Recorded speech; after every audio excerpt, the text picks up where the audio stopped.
नमस्कार बच्चों, good morning. पिछले वीडियो में हमने भक्ति सूफी परंपरा जो कि आपका पार्ट 6 है कक्षा 12वीं का, उसके कुछ अति लघु प्रश्न करे, बहुविकल्पीय प्रश्न करे। हमने सहायक सामग्री से सब इम्पॉर्टेंट क्वेश्चंस को पढ़ा था। आज हम लघु व दीर्घ प्रश्नोत्तर लेंगे जिनके अंक 3 या 8 अंक के होते हैं।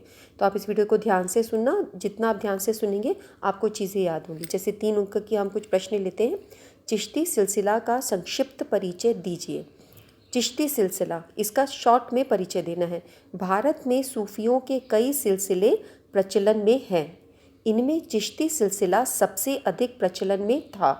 चिश्ती संतों से मिलने हेतु खानका की स्थापना की गई थी। आपने खानका पढ़ा था, वहाँ पे जब लोग आते थे, ठहरते थे, जियारत होती थी, कवालियाँ होती थी और विभिन्न वर्गों के लोग इनसे मिलने आते थे। तो उनकी भाषा और संपर्क का माध्यम क्या रहता था? स्थानीय भाषा जो होती थी, और ये राज्य सत्ता से दूर रहने पे बल देते थे। तो कुछ 1-2 पॉइंट्स और मिला के हम ये बोल सकते हैं कि चिश्ती सिलसिला किस प्रकार का था। अब आपके पास है भक्ति आंदोलन के उदय के क्या कारण थे, प्रश्न नंबर 2। तो आप ये देखिए कि भक्ति आंदोलन के उदय के कारण हो सकते हैं कि हिंदू धर्म में कुछ कुरीतियाँ आ गई थी, तो उन कुरीतियों को ठीक करने के लिए, उसको करेक्ट करने के लिए भक्ति आंदोलन का उदय होना आवश्यक था। उसके बाद इस्लाम के प्रसार का डर भी लोगों को सता रहा था कि इस्लाम अधिक फैलता जा रहा था। शासक आपके जो थे इस्लाम धर्म को मानने वाले थे, वो उनका प्रचार प्रसार करते थे। इसकी वजह से भी हिंदू धर्म में करेक्शन की आवश्यकता महसूस हुई। भक्ति को और अधिक उदय करने की आवश्यकता रही होगी। तीसरा हम बोल सकते हैं सूफी संतों का प्रभाव था जिसकी वजह से भक्ति आंदोलन का उदय हुआ। तो सूफी संत वो थे जो हिंदू मुस्लिम गंगा जमनी तहजीब को मानने वाले थे, जहाँ पर स्थानीय भाषा में ईश्वर के नाम का सुमिरन किया जाता था, रहस्यवाद और वैराग्य को बढ़ाया जाता था। तो सूफी संत के प्रभाव में आके भी भक्ति आंदोलन बढ़ता जा रहा था। वैष्णववाद का प्रभाव, वैष्णववाद का मतलब है विष्णु को मानने वाले लोग, विष्णु के उपासक, विष्णु के 10 अवतारों का वर्णन करने वाले, उनका कीर्तन करने वाले लोगों का प्रभाव भी बढ़ता जा रहा था, जिसकी वजह से भक्ति आंदोलन का उदय रहा होगा। अनेक धर्म सुधारकों का उदय, अनेक धर्म सुधारक आ गए थे। जो हिंदू धर्म में कुछ कुरीतियाँ थीं उन पे काम करने के लिए अनेक धर्म सुधारक आ गए थे, उनका उदय हुआ था और उसकी वजह से भी भक्ति आंदोलन के उदय के कारण रहे होंगे। जैसे कि रविदास जी हैं, रामानंद हैं, सूरदास, तुलसीदास, मीराबाई, कबीर, ये सभी धर्म सुधारक थे जो धर्म को एक नए एंगल से देख रहे थे और भक्ति का उदय हो रहा था। प्रश्न नंबर आपका 3 रहेगा कि भारत की सामाजिक व्यवस्था पर भक्ति आंदोलन के क्या लिंगायत संप्रदाय पर संक्षिप्त टिप्पणी लिखो। भारत की सामाजिक व्यवस्था पर भक्ति आंदोलन के क्या प्रभाव पड़े, है ना। हम ये बोलेंगे कि क्या उनके प्रभाव पड़े, उस पर लिंगायत संप्रदाय पर संक्षिप्त टिप्पणी लिखिए। भक्ति आंदोलन के प्रभाव। लिंगायत संप्रदाय का संबंध कर्नाटक से। एक तो आप ये देख लीजिए कि लिंगायत जो है वो कर्नाटक से है, इसलिए हम इसको कर्नाटक की वीर शैव परंपरा ये भी नाम बोलते हैं, वीर शैव परंपरा। शैव यानी शिव जी से आया, शिव को वीरता से पूजने वाले वीर लोग थे और ये कर्नाटक के थे। वीर शैव परंपरा, लिंगायत संप्रदाय, ये कर्नाटक से है। दूसरा, बासवन्ना नामक ब्राह्मण द्वारा इसकी शुरुआत की गई थी। ये हमने पढ़ा था कि 1 मार्क क्वेश्चन में आता है कि बासवन्ना नामक ब्राह्मण ने इसको शुरू किया था, वीर शैव परंपरा को या लिंगायत संप्रदाय को। लिंगायत कौन होते? शिव भक्त होते हैं। इन्होंने जाति प्रथा का विरोध किया। लिंगायत ने पुनर्जन्म पर भी प्रश्न चिन्ह लगाए। लिंगायत शवों को दफनाते हैं। ये श्राद्ध कर्म का ठीक प्रकार से पालन नहीं करते, श्राद्ध कर्म संस्कार को नहीं मानते थे, लेकिन ये शवों को दफनाते थे। अगला प्रश्न है आपका, सूफी मत में खानका का विवरण कीजिए। अभी हमने खानका का वर्णन किया था, किस प्रश्न के अंदर हमने खानका का वर्णन किया था? सूफी संप्रदाय के अंदर। पहला जो आपका प्रश्न था, खानका का अर्थ होता है दरगाह या मठ। सूफी संत खानका में निवास करते थे। खानका का नियंत्रण शेख, पीर या मुर्शिद के हाथ में था। तो ये वर्ड्स याद कर लीजिए कि इनको कंट्रोल कौन करता था, उनकी देखरेख कौन करता था? तो शेख, पीर या मुर्शिद। खानका के लोग इबादत करने, वहाँ पर लोग इबादत करने, ताबीज़ लेने, विभिन्न मुद्दों पर शेख की मध्यस्थता के लिए आते थे। उनके बीच में जो अलग मुद्दे होते थे उन पे उनकी शेख की मध्यस्थता, उनके राय चाहिए होती थी। अपने कुछ चीज़ों पे डिसीजंस के लिए लोग वहाँ पर आते थे। अलवार और नैनार कौन थे? ये आपने छोटी कक्षाओं में भी पढ़ा है और मुझे पूरा यकीन है आप सभी बच्चों को ये याद होगा, याद है ना। अलवार कौन होते हैं? विष्णु भक्त। और नैनार कौन होते हैं? शिव भक्त। जाति के प्रति उनका दृष्टिकोण कहा था, ये भी हम पढ़ चुके हैं कि जाति के प्रति वो जाति प्रथा का विरोध करते थे। ये हमने सब स्मरणीय बिंदु में करा है। देखो वही प्रश्न बेटे घूम घूम के आपके 3 अंक और 8 अंक में आते हैं, तो आपको बिल्कुल घबराने की ज़रूरत नहीं। आप वीडियोस को ध्यान से देखेंगे तो आपको बहुत सारे महत्वपूर्ण बिंदु सब याद हो जाएंगे। जैसे आप लिखेंगे अलवार विष्णु भक्त थे, नयनार शिव भक्त थे। 2 लाइन में इसका आंसर हो गया। जाति के प्रति उनका दृष्टिकोण, अब यहाँ पे आप चाहे तो उनके अधिक अंक के क्वेश्चन होते हैं, तो अंडाल विष्णु स्त्री भक्त थी, ऐसे अम्मैयार कर्रैकाल शिव भक्त स्त्री भक्त थी। ये हमने जो पीछे जो 1 मार्कर क्वेश्चंस किए वो भी पॉइंट्स आप इनमें ले सकते हैं, अलवार और नैनार के, और एक्सप्लेन करके लिख सकते हो। फिर अलवार और नैनार संतों ने जाति प्रथा ब्राह्मणों की प्रभुता के विरोध में आवाज़ उठाई। जाति प्रथा के विरोध में आवाज़ उठाई और ब्राह्मणों की प्रभुता यानी वो अपना सर्वस्व, अपने आप को इम्पोर्टेंस में रखते हैं, हम ही सब करेंगे, ईश्वर पे हमारा अधिकार है, कुछ ऐसा अगर मन में थिंकिंग है तो उसकी प्रभुता के विरोध में आवाज़ उठाई। ब्राह्मणों की प्रभुता के विरोध में आवाज़ उठाई। ये जातिगत भेदभाव को गलत मानते थे कि जातिगत भेदभाव नहीं होना चाहिए। शासकों और शासितों के धार्मिक विश्वासों में क्या भिन्नता थी? शासक जो शासन करते हैं, शासित जिस पे शासन किया जाता है यानी कि प्रजा हो गई। शासक हो गया जो राजा बन के बैठा है, शासित हो गई प्रजा। इनके धार्मिक विश्वासों में क्या भिन्नता थी? शासकों द्वारा इसके लिए क्या प्रयत्न किए गए? दिल्ली सल्तनत तथा मुगल साम्राज्य के तहत शासक इस्लाम धर्म से संबंधित हैं। हम देख रहे 11वीं शताब्दी से दिल्ली सल्तनत में, दिल्ली में मुगल और इनमें ये इस्लाम धर्म को मानने वाले थे। मुगल साम्राज्य में भी जो शासक थे वो इस्लाम धर्म को मानने वाले थे। वह यहाँ की जो जनता थी यानी शासित, वो अलग अलग धर्मों से संबंधित थी और बहुतायत में वो हिंदू जनता थी। इस प्रकार शासक और शासितों दोनों के धर्म में भिन्नता थी। राजा जो थे वो इस्लाम धर्म को मानने वाले थे और जो प्रजा थी, शासित थी, वो अलग अलग धर्मों को मानने वाले थी। बहुतायत में हिंदू लोग थे। मुसलमान शासकों ने गैर मुस्लिमों से धार्मिक कर लिया। अब जो ये शासक थे मुसलमान थे, ये क्या करते थे? जो भी गैर मुस्लिम थे यानी जो भी मुस्लिम धर्म के अलावा वाले जो भी धर्म थे, उन सबसे एक कर लिया जाता था जिसको जजिया कहा जाता था। शासक शासितों की तरफ काफ़ी लचीली नीति अपनाते थे। इनका लचीली नीति रहती थी उनकी तरफ में, यानी कोई फिक्स्ड नीति नहीं थी। फ्लेक्सिबल होना लचीली नीति होती है। बहुत से शासकों ने भूमि अनुदान व कर की छूट हिंदू, जैन, पारसी, ईसाई और यहूदी धर्म संस्थाओं को भी दी थी। तो बहुत से शासक, क्योंकि शासक थे इस्लाम धर्म को मानने वाले, लेकिन उन्होंने कर की छूट कई बार हिंदू, जैन, पारसी, ईसाई और यहूदी धर्म की संस्थाओं को भी दी थी। भक्ति संतों के राज्य के साथ क्या संबंध थे, इसके विषय में बात कीजिए। भक्ति संत और राज्य के बीच में अच्छे संबंध थे। संत और राज्य के बीच में अच्छे संबंध थे। कैसे? देखिए, चोल शासक भक्ति संतों को भूमि अनुदान में देते थे। ये हमारे डाउन में साउथ में जो है चोल शासक, वो संतों को भूमि अनुदान में देते थे यानी दान में देते थे।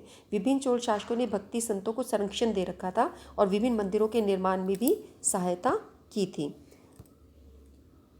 चोल सम्राट परांतक प्रथम ने, अभी आप याद कर लीजिए, हमने बोला संबंध अच्छे थे, भूमि उनको दान में देते थे, उन्होंने भक्ति संतों को संरक्षण दे रखा था, मंदिर निर्माण में भी मदद की थी। उसके अलावा ये आपके एग्जाम्पल्स हैं।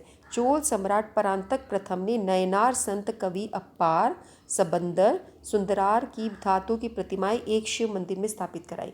एक बार आपका बहुविकल्पीय प्रश्न ये भी आया था कि अप्पार सबंदर और सुंदरार ये कौन है? ये सभी के सभी कौन है? नयनार संत कवि हैं। और इनकी धातु की प्रतिमाएं किसने लगवाई? परांतक प्रथम ने, जो कि चोल सम्राट थे, शिव मंदिर में स्थापित करवाई थी। अब एक कबीर का प्रश्न भी आपका बहुत इंपॉर्टेंट होता है, कबीर मीराबाई का प्रश्न। तो कबीर में क्या है कि कबीर द्वारा वर्णित परम सत्य को बताइए। वर्णित मतलब कबीर द्वारा बताया गया, वर्णित किया हुआ परम सत्य। उन्होंने क्या बोला? कबीर ने परम सत्य को वर्णित करने के लिए अनेक परिपाटियों का सहारा लिया। कबीर इस्लामी दर्शन की तरह सत्य को अल्लाह, खुदा, हजरत और पीर कहते हैं। वो सत्य को क्या बोलते हैं? जैसे कि इस्लामी दर्शन वाले लोग सत्य को अल्लाह बोलते हैं, सत्य को खुदा बोलते हैं, सत्य को हजरत बोलते हैं, पीर बोलते हैं, ये बोला उन्होंने। और वेदांत से भी वो प्रभावित हुए। वेदांत दर्शन से प्रभावित होकर कबीर सत्य को अलख भी बोलते हैं, अदृश्य भी बोलते हैं, निराकार भी बोलते हैं, ब्राह्मण भी बोलते हैं और आत्मन भी कहकर संबोधित करते हैं। तो ये दोनों तरह की परिपाटी जो है, जो सिख धर्म में है, हिंदू धर्म में है, मुस्लिम धर्म में है, इन सब की परिपाटियों को उन्होंने लेते हुए सत्य को अल्लाह, खुदा, हजरत भी बोला, पीर भी बोला, अलख भी बोला, अदृश्य भी बोला, निराकार भी बोला, ब्राह्मण भी बोला, आत्मन भी बोला। तो ये निर्गुण रूप से ईश्वर की उपासना करने वाले थे।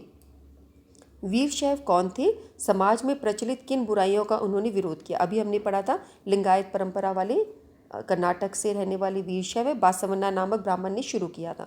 तो वीरशैव भगवान शिव के भक्त थे, या शिव के वीर और लिंगायत भी कहलाते थे, इसलिए नाम बना वीरशैव। शैव से शिव, वीर यानी वीर, तो ये वीर शैव, वीर शिव के वीर हैं, ये शिव के वीर हैं। और लिंगायत भी कहलाते थे। कर्नाटक क्षेत्र में इनका उद्भव हुआ था, वहाँ से स्टार्ट हुआ था। इन्होंने समाज में प्रचलित निम्न बुराइयों का विरोध किया। ये भी हम कई बार प्रश्न कर चुके हैं। लिंगायत ने किसका विरोध किया? जाति प्रथा का विरोध किया। धर्मशास्त्र में बताए गए श्राद्ध संस्कार का विरोध किया। ये लाइन भी हम बहुत बार सुन चुके हैं। पुनर्जन्म के सिद्धांत पर इन्होंने प्रश्नवाचक चिन्ह लगाए। ब्राह्मणों की प्रभुता का विरोध किया। अच्छा, अब हमारे 9 प्रश्न हो गए। 10वां प्रश्न है, इस्लाम धर्म की उन विशेषताओं को स्पष्ट कीजिए जिनकी मदद से यह धर्म समूचे उपमहाद्वीप में फैल गया। अच्छा, इस्लाम धर्म की क्या विशेषताएं थी जिसकी वजह से सारी जगह फैल गया? एकेश्वरवाद की अवधारणा ने लोगों को प्रभावित किया। एकेश्वरवाद का मतलब होता है एक ईश्वर, कि ईश्वर एक ही है। इस धारणा ने लोगों को बहुत प्रभावित किया। इस्लाम में जाति प्रथा का ना होना, इससे भी ये सारी जगह फैल गया, क्योंकि इसमें बहुत सारी जातियां नहीं थी और ईश्वर को एक ही देखा गया था, तो बहुत सारे ईश्वर नहीं थे, इससे भी लोग प्रभावित हुए।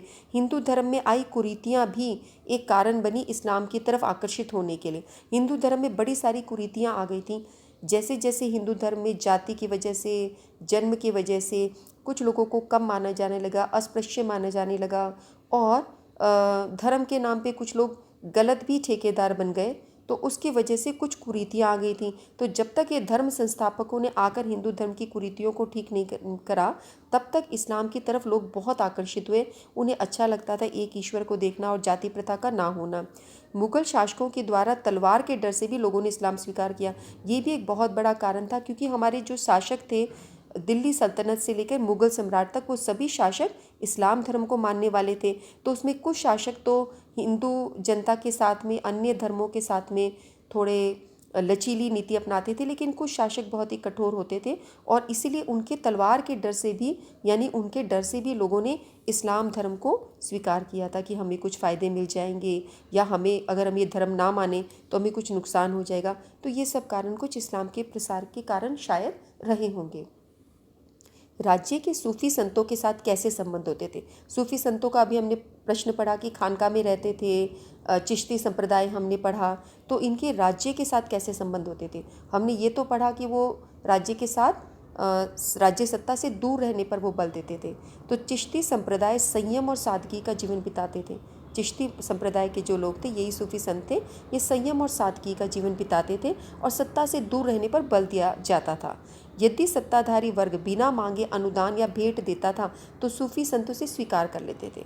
उन्हें कोई अनुदान दिया या भेंट दिया बिना मांगे तो वो उसको स्वीकार करते थे। सुल्तान द्वारा खानका को कर मुक्त भूमि अनुदान में दी गई थी। तो सुल्तान इस तरीके से खानका को मदद करते थे कि कर मुक्त भूमि उनको दान में दी गई थी। सूफी धन और सामान के रूप में दान को स्वीकार करते थे। जो भी उनको कोई धन देता था या कोई सामान देता था तो उस दान को वे स्वीकार कर लेते थे, और इनको संजोने के बजाय खाने, कपड़े, रहने की व्यवस्था और अनुष्ठानों में खर्च कर देते थे। जो भी चीज़ें आती थी तो खाने में, कपड़े में लोग आते थे, ठहरते थे, उनके रहने की व्यवस्था में, और जो भी अनुष्ठान होते थे उसमें खर्च हो जाता था, धन और सामान।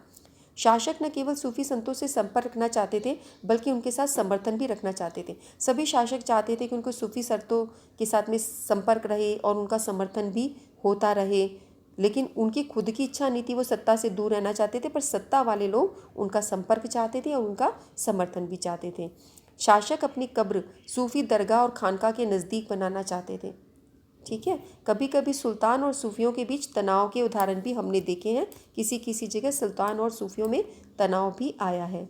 अब ये हमने अभी इसकी बात करी थी, अंडाल और करेकाल अम्मैयार, ये कौन थी? इनका उदाहरण, इनका क्या योगदान था? तो अंडाल हम जानते एक स्त्री भक्त थी, कौन सी वाली? विष्णु भक्त। अंडाल एक अलवार स्त्री थी, विष्णु भक्त थी।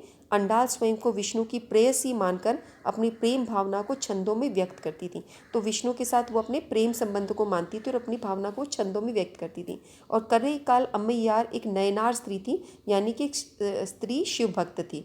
नयनार कौन होते हैं? जो शिव को मानते हैं। अलवार वो होते हैं जो विष्णु को मानते हैं।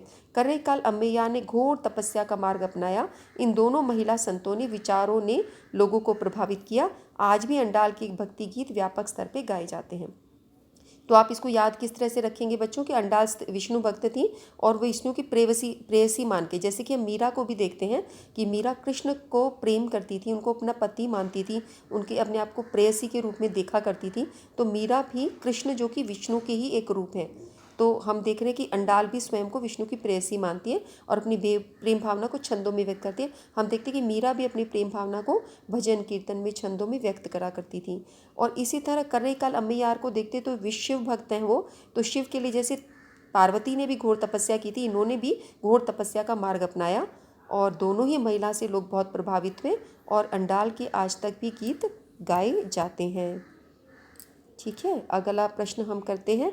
अब हमारे और अति दीर्घ प्रश्न शुरू हो गए हैं जो 8 अंक के प्रश्न हैं।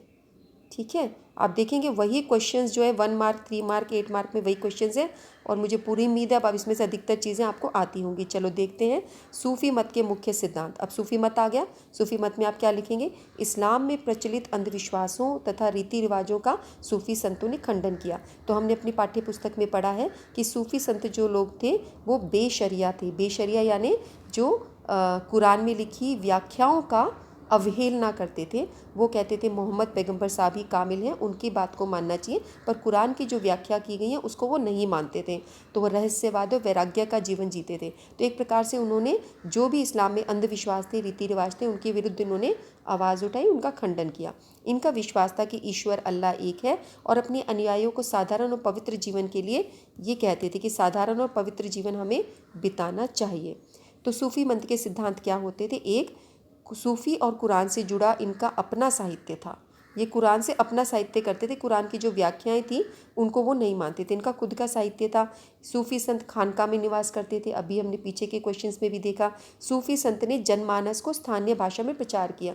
लोग इनको इसीलिए पसंद करते थे क्योंकि जनमानस की भाषा में, जिस तरफ का एरिया है उस तरफ के लोगों की उनकी ही भाषा में, स्थानीय भाषा मतलब वहाँ के लोग जो भाषा बोलते हैं उसमें वो प्रचार करते थे। सूफ़ी मत के अनुसार चिश्ती सिलसिला ने अपने अनुयायियों को सांसारिक मोहमाया, धन संपत्ति और भोग विलास को त्यागने का आदेश दिया। चिश्ती सिलसिला में जो भी उनके अनुयायी थे, अनुयायी कौन होते हैं? जो उनके फॉलोवर्स होते हैं, चिश्ती सिलसिला को मानने वाले। तो वो अपने अनुयायियों को बोलते थे सांसारिक मोह माया से दूर रहो, धन संपत्ति को, भोग विलास को, सबको त्यागने के आदेश दिए, क्योंकि ये आध्यात्मिक रास्ते में बहुत बड़ी बाधा थी। क्योंकि धन संपत्ति, भोग विलास और सांसारिक मोह माया ये आपकी आध्यात्मिक रास्ते में बाधा होती है। शेख ने अपने अनुयायियों को निर्धन तथा फकीरों की तरह जीवन व्यतीत करने का निर्देश दिया। तो वो बोलते थे आप ऐसे रहिए जैसे कि निर्धनों फकीरों, इस मोह माया धन संपत्ति में क्या रखा है, ऐसे शेख अपने अनुयायियों को निर्देश देते थे। सूफी मत अहिंसा और शांति में भी विश्वास रखते थे। उनका विश्वास था कि समाज की समस्याओं का समाधान लड़ाई झगड़े की अपेक्षा अहिंसापूर्ण और शांति से करना चाहिए। तो वो हिंसा के लिए और अशांति से दूर रहते थे, अहिंसा पसंद करते थे और शांति में विश्वास रखते थे कि सभी लोगों को अहिंसापूर्ण और शांति से ही जीवन बिताना चाहिए। हमारी सभी समस्याओं का समाधान अहिंसा से और शांति से हो सकता है। सूफी संत विश्व में भाईचारे का प्रचार करते थे और जातिगत भेदभाव का विरोध करते थे। सूफी संत सदैव सत्य बोलते थे, सादा जीवन बिताते थे और निर्धन की सहायता करते। तो सत्य बोलना, सादा जीवन बिताना, निर्धन की सहायता करना, ऐसी बातों को वो प्रचारित करते। तो ये आपके 8 मार्क का क्वेश्चन हो गया सूफी संतों के जीवन से संबंधित। दूसरा प्रश्न है भक्ति परंपरा में स्त्रियों के योगदान की व्याख्या कीजिए। तो यहाँ पे अलवार, नैनार स्त्री भक्तों की बात कर सकते हो, मीराबाई की बात कर सकते हो। ये सब भी जो स्त्रियों के योगदान की क्या क्या चीज़ें रहेंगी, जैसे कि भक्ति परंपरा को आगे बढ़ाने में कई स्त्री संत ने महत्वपूर्ण भूमिका निभाई थी। जैसे स्त्री संत हैं मीराबाई जो कृष्ण को प्रेम करती थी, विष्णु के जो एक रूप हैं। अंडाल हमने पढ़ा, ये भी अंडाल कौन होती हैं? ये भी स्त्री भक्त थी विष्णु की। और करईकाल अम्मैयार ये शिव की स्त्री भक्त थी, ये भी स्त्री थी। अंडाल एक अलवार स्त्री थी।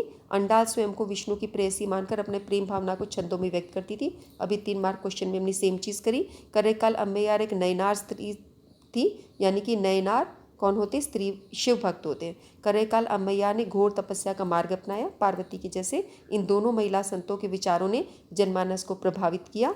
आज भी अंडाल के भक्ति गीत बड़े स्तर पे गाए जाते हैं। देख रहे हो आप कि मैंने सेम वर्ड्स का इस्तेमाल किया, आपको याद करने में बहुत आसानी होगी। अगर आप 3 मार्क का क्वेश्चन याद करते हो तो 8 मार्क का क्वेश्चन भी आपका तैयार हो जाता है। मीराबाई ने राजमहल के ऐश्वर्य को त्याग कर एक सन्यासिनी का जीवन अपनाया। मीराबाई के बारे में आप लिख सकते हो। ये भी विष्णु भक्ति, ये राजकुमारी थी, लेकिन वहाँ का राजमहल का सब सुख संपदाएं छोड़कर वो सन्यासियों का जीवन इन्होंने अपनाया। मीराबाई ने रैदास को अपना गुरु माना।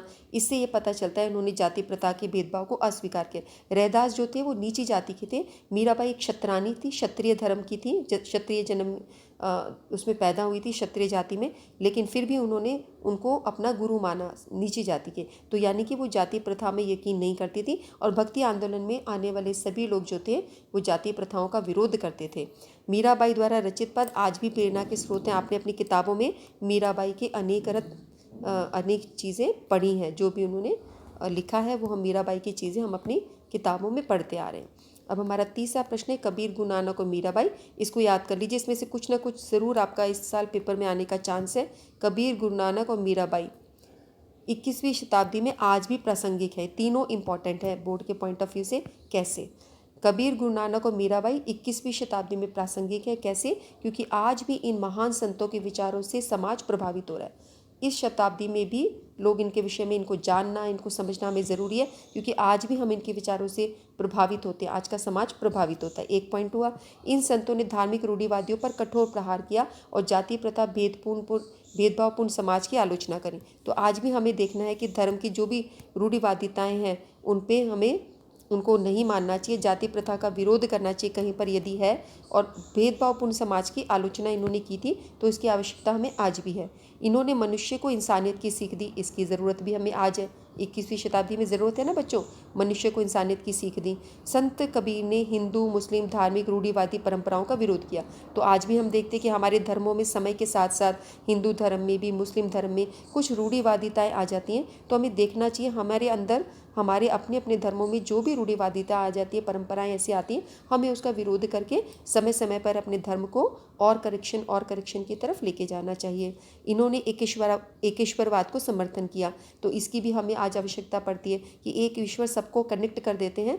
तो इसकी 21वीं सदी में आज भी प्रासंगिक है। संत कबीर ने मूर्ति पूजा का विरोध किया। आज भी अनेक लोग हैं जो कुछ मूर्ति पूजा को पसंद करते हैं, कुछ नहीं पसंद करते। तो दोनों ही परंपराएं ठीक है। उसके बाद हम देखते हैं कि इन्होंने हिंदू और मुस्लिम दोनों ही धर्म की कुरीतियों को सामने रखा। तो समय समय पर हमें ये भी देखना है, हमारे अपने धर्मों में कुछ चीज़ें होती हैं जो हमारे ईश्वर ने नहीं रखी होती, मनुष्य ही अपनी व्याख्याओं से उसको थोड़ा सा इधर उधर कर देता है। तो वो जो कुरीतियाँ आती है, समय समय पर संत महात्मा आते हैं अलग अलग धर्मों के और उनको करेक्शन करते हैं। तो हमें आज भी प्रासंगिक है इनकी सीखों का। गुरु नानक जी ने निर्गुण भक्ति का प्रचार किया। आज भी बहुत सारे लोग हैं, भक्ति को दो रूपों में पूजा जाता है, सगुण रूप में, निर्गुण रूप में। सगुण होता है जहाँ पे हम ईश्वर को आकार से पूजते हैं, जैसे राम कृष्ण, जैसे मीराबाई और तुलसी ने पूजा। और निर्गुण रूप होता है जहाँ पे हम ईश्वर को निराकार मानते हैं, जैसे कबीर ने, गुरु नानक जी ने, जायसी ने ईश्वर को निराकार रूप में पूजा। तो आज भी दोनों प्रकार के लोग रहते हैं। तो गुरु नानक जी की इन चीज़ों से हम आज भी प्रभावित होते हैं। आज भी देखते हैं कि सिख धर्म में हमारा सारा गुरु नानक जी के हिसाब से सारा चलता है, जो भी आदि ग्रंथ साहिब में लिखा गया है। निर्गुण भक्ति का प्रचार प्रसार होता है। गुरु नानक जी ने धार्मिक आडंबरों को अस्वीकार किया। इन्होंने यज्ञ, अनुष्ठान, स्थान, मूर्ति पूजा, कठोर तपस्या का विरोध किया। तो आप देख रहे हैं कि हमारे कुछ संत ऐसे हैं जिन्होंने बोला बहुत ज़्यादा यज्ञ, अनुष्ठानिक स्नान, मूर्ति पूजा, कठोर तपस्या का इसको ज़्यादा करने की आवश्यकता नहीं है। इन्होंने हिंदू मुस्लिम धर्म ग्रंथों को भी नकारा। इनका ये कहते हैं धर्म ग्रंथों को नकारा का मतलब ये नहीं कि वो कह रहे कि अपने हिसाब से इन्होंने इन ग्रंथों की व्याख्याएं करी। नानक जी ने रब को निराकार बताया, निर्गुण रूप जो होता है निराकार, उपासना का एक सरल तरीका बताया, स्मरण करना बताया। उन्होंने जो बोला कि ये सब अनुष्ठान, यज्ञ, इतना पूजा पाठ, बहुत तपस्याएं करने की जरूरत नहीं, आप भगवान का एक नाम लीजिए, नाम स्मरण का तरीका उन्होंने बताया कि सिमरन कीजिए। ये गुरु नानक जी ने बताया। मीराबाई ने क्या किया? राजमहल के ऐश्वर्य को त्याग कर सन्यासिनी का जीवन अपनाया। मीराबाई ने रैदास को अपना गुरु माना। इससे पता लगता है कि वो जाति प्रथा का भेदभाव को अस्वीकार करती थी। मीराबाई के रचित पद आज भी प्रेरणा के स्रोत हैं। तो जब आप ये क्वेश्चन करेंगे तो आप कबीर के विषय में सारी बातें लिखेंगे। कबीर कौन थे, उन्होंने क्या क्या सीख दी, गुरु नानक जी कौन थे, उन्होंने क्या क्या सीख दी, उनकी क्या चीज़ें हैं, और मीराबाई, ये तीनों चीज़ें आप लिख देंगे तो आपका 8 अंक का जो प्रश्न है ये हो जाएगा। इसके बाद एक प्रश्न आता है, कबीर एक समाज सुधारक थे, कबीर की शिक्षाओं के संदर्भ में इसकी समीक्षा कीजिए। तो वो समाज सुधारक थे, आप कैसे कह सकते हैं? इनकी शिक्षाओं के हिसाब से आप इसको समीक्षा करिए, इस पे बात कीजिए। कबीर एक महान समाज सुधारक थे। इन्होंने समाज में धार्मिक कट्टरता, तो धार्मिक कट्टरता हिंदू मुस्लिम में थी, उस पर वो प्रहार करते, उलटबासी बोल के अपने दोहों के माध्यम से। रूढ़िवादी परंपराओं पे भी वो बहुत बार कटाक्ष करते हैं। जाति प्रथा, सामाजिक भेदभाव, धार्मिक कुरीतियों के मुद्दे को उठाते हैं और लोगों को जागरूक करते हैं। तो ये सारे काम कौन करता है? समाज में सुधार करने वाले लोग ही करते हैं। इसलिए हम बोल सकते हैं कि कबीर एक समाज सुधारक थे। कबीर की शिक्षाओं की अगर हम समीक्षा करते हैं तो कबीर सत्य को अल्लाह कहते हैं, खुदा कहते हैं, पीर कहते हैं, अलग कहते हैं, निराकार, ब्रह्मन और आत्मन कहते हैं। ये सारे शब्द हिंदू, मुस्लिम और अन्य धर्मों से लिए गए हैं।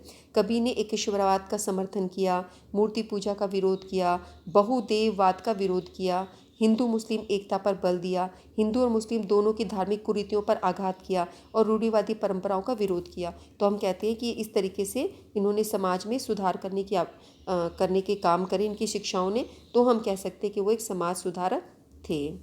ठीक है। अगला प्रश्न है, सूफी संत के राज्यों के साथ क्या संबंध थे? इसको हमने थोड़ी देर पहले अभी पढ़ा था, 3 मार्क में ये क्वेश्चन था। चिश्ती संप्रदाय संयम और सादगी का जीवन बिताते थे, सत्ता से दूर रहने पर इन पे बल दिया जाता था। ये हम देख रहे हैं कि ये हमारा प्रश्न नंबर 4 है। प्रश्न नंबर 5 है, सूफी सत्ता का राज्य के साथ संबंध। चिश्ती संप्रदाय संयम और सादगी का जीवन बिताते थे, सत्ता से दूर रहने पर बल दिया जाता था। यदि सत्ताधारी वर्ग बिना मांगे अनुदान या भेंट देता था तो सूफी संत उसे स्वीकार कर लेते थे। सुल्तान द्वारा कानका को कर मुक्त भूमि अनुदान में दी गई थी। सूफी धन और सामान के रूप में दान स्वीकार करते थे और इसको संजोने के बजाय जो भी दान मिलता था, खाने, कपड़े, रहने की व्यवस्था, अनुष्ठानों में खर्च कर देते थे। सभी दान को, सामान को इन व्यवस्थाओं में खर्च कर देते थे। शासक न केवल सूफी संतों से संपर्क रखना चाहते थे बल्कि उनके समर्थन के भी कायल थे। शासक अपने कर्ब सूफी दरगाह और खानका के करीब बनाना चाहते थे। कभी कभी सुल्तान और सूफियों के बीच तनाव भी मिल जाते हैं। कभी कभी सूफी संतों को आडम्बरपूर्ण पदवियों से भी संबोधित किया जाता था, जैसे शेख निजामुद्दीन औलिया को उनको सुल्तान उल मशेक कहकर संबोधित करते। तो ये कई बार उनको ऐसी पदवियां भी मिल जाती थी, जैसे निजामुद्दीन औलिया जो है उनको सुल्तान उल मशेक भी कहकर संबोधित किया जाता था। कबीर की प्रमुख शिक्षाओं को बताएं, उनका संप्रेषण किस प्रकार हुआ? तो कबीर परम सत्य को अल्लाह, खुदा, हजरत, पीर, अलग, निराकार, ब्रह्मन, आत्मन कहते थे। कबीर ने एक ईश्वरवाद का समर्थन किया। कबीर ने मूर्ति पूजा का विरोध किया। हिंदू धर्म में बहुदेववाद का विरोध किया। हिंदू मुस्लिम एकता पर बल दिया। हिंदू और मुस्लिम दोनों की धार्मिक कुरीतियों पर आघात किया और रूढ़िवादी परंपराओं का विरोध किया। ठीक है, तो इनका संप्रेषण इस प्रकार से हुआ। कैसे कैसे उन्होंने क्या क्या बोले, तो अब हम देखते हैं गुरु नानक जी की शिक्षाओं पर प्रकाश डालिए और क्या वो कोई नवीन धर्म स्थापित करना चाहते थे?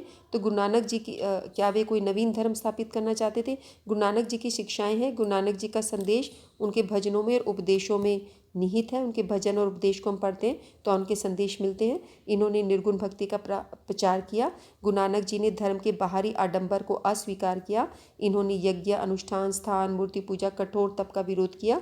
गुरु नानक जी ने हिंदू मुस्लिम धर्म ग्रंथों को नकार दिया, रब को निराकार बनाया। उपासना का सरल तरीका निरंतर स्मरण करना बताया कि निरंतर भगवान का नाम करो, शब्द कीर्तन करो।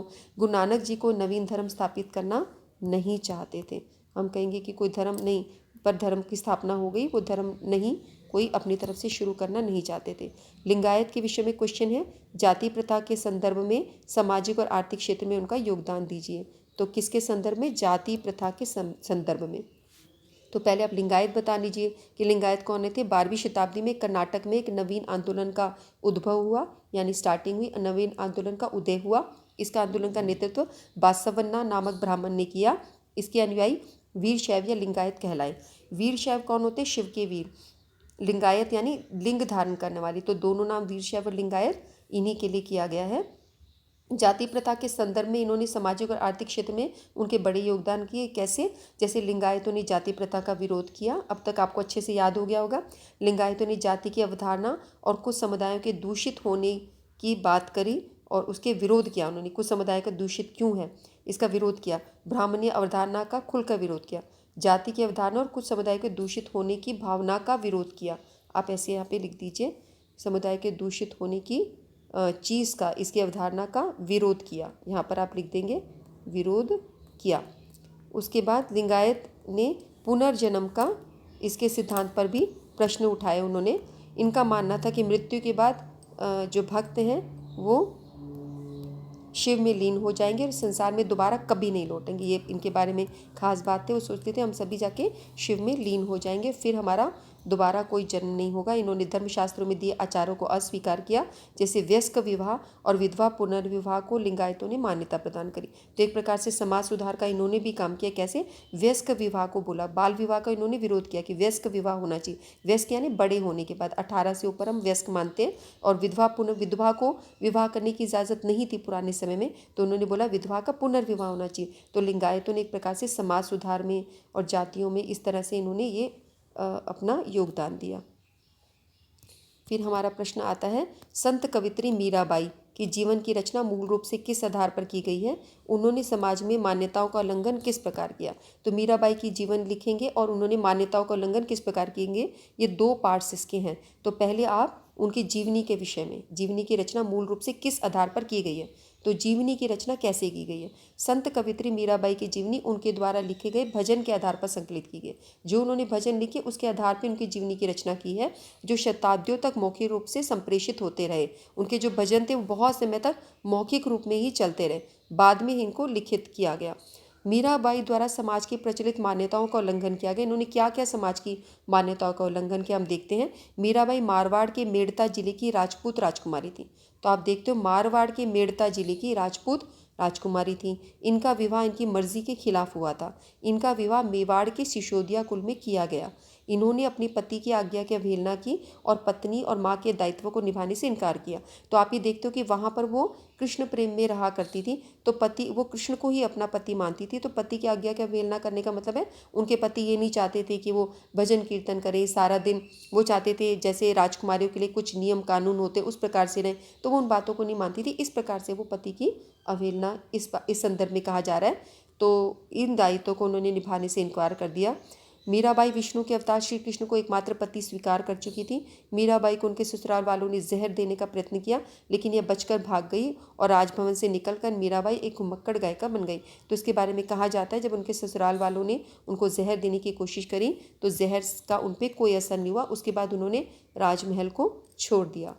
ऐसे कहा जाता है, उनको ये कहा गया कि ये जो जहर का प्याला है राणा जी ने ही उनको दिया था, उनके पति ने, सब पूरी सभा में, राजमहल में, सबके सामने। लेकिन वो जहर पीने के बाद भी उनकी मृत्यु नहीं हुई। जहर भी कृष्ण का प्रसाद समझकर उन्होंने पिया था, तो उनको कोई फर्क नहीं पड़ा। उसके बाद से उन्होंने राजमहल को छोड़ दिया। राजमहल से निकलकर, तो आप ये बचकर भागे की बजाय से बोल सकते हैं जहर देने का प्रयत्न किया, लेकिन वो उससे बचकर वहाँ से निकल गई। तो हम इसको निकल गई लिखेंगे तो ज़्यादा अच्छा लगेगा, निकल गई लिख दीजिए। उसके बाद राजभवन से निकलकर मीराबाई घुमक्कड़ गायिका बन गई। घूम घूम कर इधर उधर कृष्ण भजन गाती थी। इन्होंने अपने अंतर्मन के भावों को व्यक्त करने के लिए अनेक गीतों की रचना करी।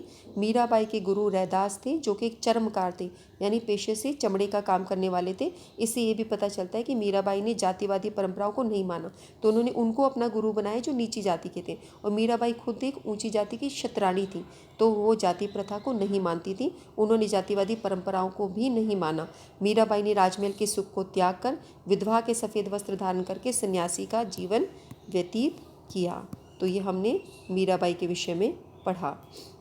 तो अब हम उसके बाद देखते हैं, और हमारे पास प्रश्न है, प्रश्न नंबर 10। शेख निजामुद्दीन औलिया के खानका के जीवन में कुछ विशेषताएं लिखिए। निजामुद्दीन औलिया के खानका के जीवन की विशेषताएं। शेख निजामुद्दीन औलिया की खानका को, जो उस समय दिल्ली के शहर की बाहरी सीमा पर यमुना नदी के किनारे गियासपुर में थी। तो अभी भी हम देखते हैं इनकी दरगाह दिल्ली के शहरी बाहरी समय पर जगह पर है, यमुना नदी के किनारे गियासपुर में थी। यहाँ कई छोटे बड़े कमरे थे और बड़ा हॉल था जिसको जमात खाना कहा जाता था, जहाँ सहवासी और अतिथि रहते थे और उपासना करते थे। सहवासी मतलब जो साथ में रहते हैं, सहवासियों ने शेख को अपना परिवार, सेवक और अनुयायी थे। तो सहवासियों में कौन होते थे? निजामुद्दीन औलिया के जो परिवार के लोग थे, उनके सेवक थे, उनके फॉलोवर्स, अनुयायी थे। शेख छोटे कमरे में छत पर रहते थे। तो छत पर एक छोटा कमरा बना था, वहाँ पर वो रहते थे, और जहाँ वे मेहमानों से सुबह शाम मिला भी करते थे ऊपर वाले कमरे में। खानका को चारों ओर से दीवार घेरे रहती थी। यहाँ एक समुदाय रसोई होती थी जिसको लंगर बोलेंगे, और एक रसोई चलती थी जो सामुदायिक थी। फुतू यानी बिना मांगे खैर पर, मांगते नहीं थे, जो कोई दे गए उसी के हिसाब से वहाँ पे रसोई बनती थी। यहाँ सभी तबके के सिपाही आते थे, गुलाम आते थे, व्यापारी आते थे, कवि आते थे, राहगीर, धनी, निर्धन, हिंदू अनुयायी बनने, इबादत करने, ताबीज़ लेने, विभिन्न मसलों पर शेख की मध्यस्थता के लिए लोग यहाँ पर अलग अलग प्रकार के लोग आते थे। शेख के सामने झुकना, मिलने वालों को पानी पिलाना, दीक्षितों के सर मुंड जो दीक्षा ले लेते थे उनका सिर मुंडा दिया जाता था, और यौगिक व्यायाम आदि व्यवहारों से पता चलता है कि स्थानीय परंपराओं को अपनाने का प्रयास किया गया। कि जो भी स्थानीय परंपराएं थे, हम देखते कि सिर मुंडा लेना, कि जो मुझे फॉलो कर रहे हैं, तो ये स्थानीय परंपराओं के हिसाब से जो चीज़ें होती थी वो उन्होंने अपनाने की कोशिशें की। तो हम देखते हैं इसके साथ 10 प्रश्न थे जो हमारे हो गए हैं, और इसको 3-4 बार बेटे आप ध्यान से सुन लेंगे तो प्रश्न वही रहते हैं। सूफियों का एक क्वेश्चन आता है, एक मीराबाई का, एक गुरु नानक जी का, और एक आप देखते हैं कि कबीर जी का, यही प्रश्न है लिंगायत का। तो 4 ही प्रश्न हैं भक्ति आंदोलन के विषय में, बस इन्हीं प्रश्नों से बार बार प्रश्न बनते हैं, और आप इसको आराम से जब इस चीज़ को पढ़ लेंगे आप आराम से क्वेश्चन कर पाएंगे। तो वीडियो देखने के बाद कमेंट सेक्शन में कमेंट करिएगा बच्चों, दूसरे लोगों को फॉरवर्ड कीजिए और अच्छे बोर्ड में अंक लेके आइए। ठीक है बच्चों, फिर मिलते हैं अगले चैप्टर नंबर 7 के वीडियोज़ में। तब तक के लिए बाय बाय, नमस्कार।